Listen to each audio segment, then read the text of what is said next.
Structure দেখুন, সাকিব, তামিম, মাহমুদুল্লাহ, মুশফিক তারা যেখান থেকে উঠেছে বিশ্বসেরা হয়েছে তখনকার থেকে এখনকার স্ট্রাকচার কিন্তু অনেক ভালো।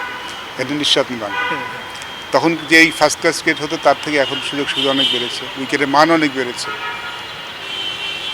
তখনকার প্র্যাকটিস ফ্যাসিলিটি এখনকার প্র্যাকটিস ফ্যাসিলিটির মধ্যে অনেক তফাৎ। এখন কিন্তু অনেক বেড়ে, এখন আপনি একটা ছেলে চাইলেই সারাদিন প্র্যাকটিস করতে পারে, বেস্ট পসিবল জায়গায় প্র্যাকটিস করতে পারে, উইকেট ভালো হয়েছে। সেদিক থেকে তো বলবো যে তাহলে আমাদের সুযোগ সুবিধা এখন বেড়ে, তাহলে আমরা কেন এখন বিশ্বের মানে ওরকম প্লেয়ার হতে পারছি না? আমি তামিম, সাকিব ওরা তো বিশ্বের player, Mushfiq world class player, Mahmudullah world class player. আমার এটা অনেকখানি ইন্ডিভিজুয়ালের উপর ডিপেন্ড করে। আমি আমার খেলাটা কোথায় নিয়ে যেতে চাচ্ছি, আমি একটু কথা বললাম, নিজের কাছে নিজের এক্সপেকটেশনটা, সেটা অনেকখানি ইন্ডিভিজুয়ালের উপর ডিপেন্ড করে।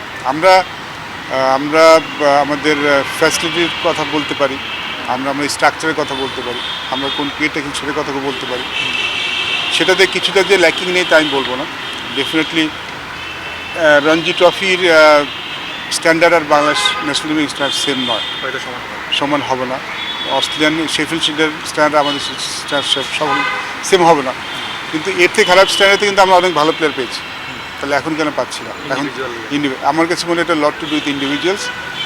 ফ্যাসিলিটি অবশ্যই আরও ভালো উচিত, বাট তার এর মধ্যে থেকে কিন্তু ভালো প্লেয়ার হওয়া যায়, আমরা আগে দেখেছি। তার মানে যে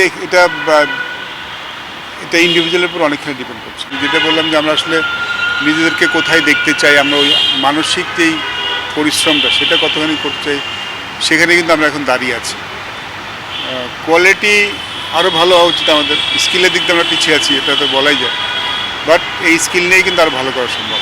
সেক্ষেত্রে আমরা যে নিজেদেরকে ওইখানে দেখা, আমাদের আগের খেলোয়াড় যারা ছিলেন, আমাদের টপ প্লেয়ার যারা ছিলেন, আমাদেরকে মানে আমাদের টপ 5 সিনিয়র প্লেয়ার যাদের কথা বললেন, তারা কিন্তু সবাই নিজেদের উপরে অনেক উপরে দেখতে চেয়েছে। তাদের লক্ষ্যমাত্রা কিন্তু উপরে ছিল, ডোমেস্টিক স্ট্যান্ডার্ড ছিল। তারা কিন্তু নিজেদেরকে আন্তর্জাতিক পর্যায়ে দেখতে চেয়েছেন সবসময়, সেটাই কিন্তু বাকিদের সাথে পার্থক্য গড়ে দিয়েছে। তো আমাদের এখনকার ছেলেরা যারা খেলছেন তাদেরকেও কাছেও আমি আসলে সেটাই আশা করি যে তারা শুধু বাংলাদেশের টিমের স্ট্যান্ডার্ড না থেকে তারা যেন নিজেদেরকে ওয়ার্ল্ড ক্লাস স্ট্যান্ডার্ডে নিয়ে যাওয়ার চিন্তা ভাবনা করে, নিজেদের সেট গোলটা যেন সেখানে ওই পর্যায়ে সেট করে, তাহলে আমরা ভালো করতে পারবো। নাহলে আমরা খেলবো, হারবো, চলে আসবো, এরকমই হবে। যেমন প্রথম শ্রেণীর ক্রিকেট খেলছি, এখন কিন্তু আমাদের প্রথম শ্রেণীর ক্রিকেটের উইকেট ভালো, আমাদের ফ্যাসিলিটি অনেক ভালো, বাট আমরা আমাদের প্রথম শ্রেণীর ক্রিকেটটা কত ভালোভাবে নিচ্ছি সেটা খুব ইম্পর্টেন্ট। আমার মনে হয় এখন আমাদের কনসেপ্টটা আমরা বড় হচ্ছি চিন্তা করি যে প্রিমিয়ার লিগ এবং বিপিএল, কিন্তু খেলা শেখার জন্যে, খেলার পারফরমেন্স ভালো করার জন্যে সবচাইতে ভালো যায় কিন্তু ফার্স্ট ক্লাস ক্রিকেট, লঙ্গা ভার্সন। সেটাকে আমরা অনেক সময় আমি দেখেছি, আই হ্যাভ সিন ইট, যে আমরা ফার্স্ট ক্লাস ক্রিকেট ইউজ করছি প্রিমিয়ার লিগের প্রস্তুতি হিসাবে। তো আমাদের আসলে উল্টা হওয়া উচিত, আমাদের হওয়া উচিত যে ফার্স্ট ক্লাস ক্রিকেটটা আমাদের ফার্স্ট প্রায়োরিটি। এখানে আমি আমাকে প্রুভ করবো, এখানে আমি আমাকে আমার খেলাটা আরও ভালোভাবে নিয়ে যাবো। প্রতিযোগিতা বেড়েছে, আমি দেখেছি প্রতিযোগিতা বাড়ছে, বাট এটা আরও বাড়াতে হবে। এটার যদি আমরা এখানেই আমাদের খেলোয়াড়রা যদি এটাকে আরও গুরুত্ব না দেয়, তাহলে আমাদের এই ক্রিকেটের উন্নতি হবে না।